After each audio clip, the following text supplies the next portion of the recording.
நமஸ்காரம்.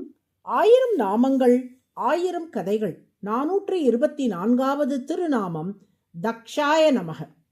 அடியனுடைய குருவின் குருவான ஆசுகவி வில்லூர் ஸ்ரீநிதி சுவாமிகள் நாச்சியார் கோவிலில் கோவில் கொண்டிருக்கும் கல்கருடன் விஷயமாக க்ஷேமக்காரி சதகம் என்ற 100 ஸ்லோகங்களை அருளியுள்ளார். நாச்சியார் கோவில் ஸ்ரீனிவாச பெருமாளுக்காக திருமங்கையாழ்வார் 100 பாசுரங்கள் பாடினார். ஆனால் அந்த திருத்தலத்தில் பெருமாளை விட பிரசித்தி பெற்றவர் கல்கருடன் அல்லவா? அதனால் திருமங்கை ஆழ்வாரின் மறு அவதாரமாக போற்றப்படும் வில்லூர் ஸ்ரீநிதி சுவாமிகள் கல்கருடனுக்காக 100 ஸ்லோகங்கள் அடங்கிய அத்துதியை சமர்ப்பித்தார். அதிலே கல்கருடனுக்கும் வில்லூர் சுவாமிகளுக்கும் இடையே நடைபெறும் உரையாடலாக கீழ்கண்ட ஸ்லோகம் அமைந்துள்ளது.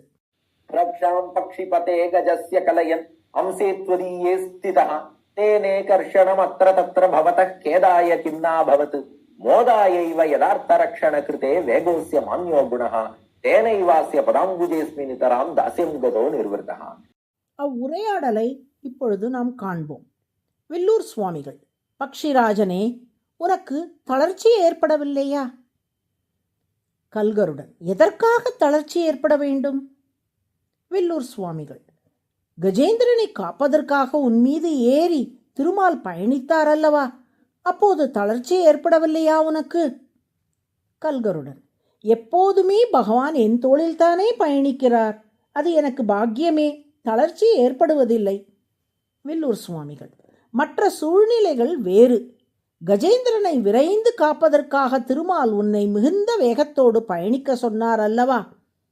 எந்த ஒரு ஓட்டுநருமே பயணி தன்னை வேகமாக ஓட்டும்படி பயணித்து கொண்டே இருந்தால் அதை விரும்ப மாட்டார். ஆனால் திருமாலோ உன்னை பார்த்து வேகமாக போ, வேகமாக போ என்று சொல்லிக்கொண்டே கஜேந்திரன் இருந்த குளத்தங்கரை நோக்கி உன் மீது பயணித்தார். அது உனக்கு தளர்ச்சியை உண்டாக்கவில்லையா என்று கேட்டேன். கல்கருடன்: அது தளர்ச்சியை ஏற்படுத்தவில்லை, மகிழ்ச்சியையே ஏற்படுத்தியது. வில்லூர் சுவாமிகள்: அப்படியா? கல்கருடன்: ஆம், அடியார்களை காக்க வேண்டும் என்பதிலே பகவான் எவ்வளவு வேகம் காட்டுகிறான். அந்த வேகம் என்பது போற்றுதற்கு அரிய குணமல்லவா? அடியவன் துன்பப்பட்டு கொண்டிருக்க பகவான் பொறுமையாக காப்பாற்றலாம் என்று காத்திருந்தால் அது அவனது கருணைக்கேற்ற செயலாகுமா? பக்தனுக்கு ஆபத்து என்றவுடன் விரைந்து சென்று காப்பது தானே இறைவனின் கருணைக்கு அழகு.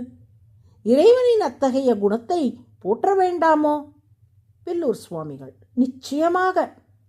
கல்கருடன்: அந்த வேகத்தால் ஈர்க்கப்பட்டுத்தான் அவர் திருவடியை விட்டு நீங்காமல் அவரது தொண்டனாக அவர் திருவடியாவாரத்திலேயே என்றென்றும் இருக்கிறேன். அவர் என்னை வேகமாக பயணிக்க சொன்ன விஷயம் அடியேனுக்கு மகிழ்ச்சியையும் அவர் மீது மதிப்பையுமே அளித்தது.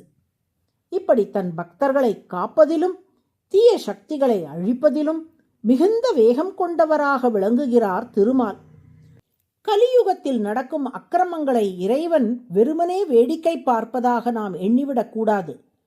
அவ்வப்போது ஏதோ ஒரு வகையில் அவற்றை தடுத்து கொண்டே தான் இருப்பார் இறைவன். கலியுகம் நிறைவடையும் காலம் வருகையில் கல்கி பகவானாக தோன்றி ஒட்டுமொத்தமாக அனைத்து தீய சக்திகளையும் விரைவாக அழித்து உலகில் அறநெறி தழைத்தோங்கும்படி செய்வார். எனவே இறைவனை பொறுத்தவரையில் தாமதம் என்ற பேச்சுக்கே இடமில்லை. தீய சக்திகளை விரைந்து அழிப்பதால் கல்கி பகவான் தக்ஷக என்று அழைக்கப்படுகிறார். தக்ஷக என்றால் விரைந்து செயல்படுபவர் என்று பொருள். அதுவே சஹஸ்ரநாமத்தின் 424வது திருநாமம். தக்ஷாய நமக என்று தினமும் சொல்லிவரும் அன்பர்களுக்கு திருமால் விரைந்து அருள் புரிவார். நாராயண நாராயண.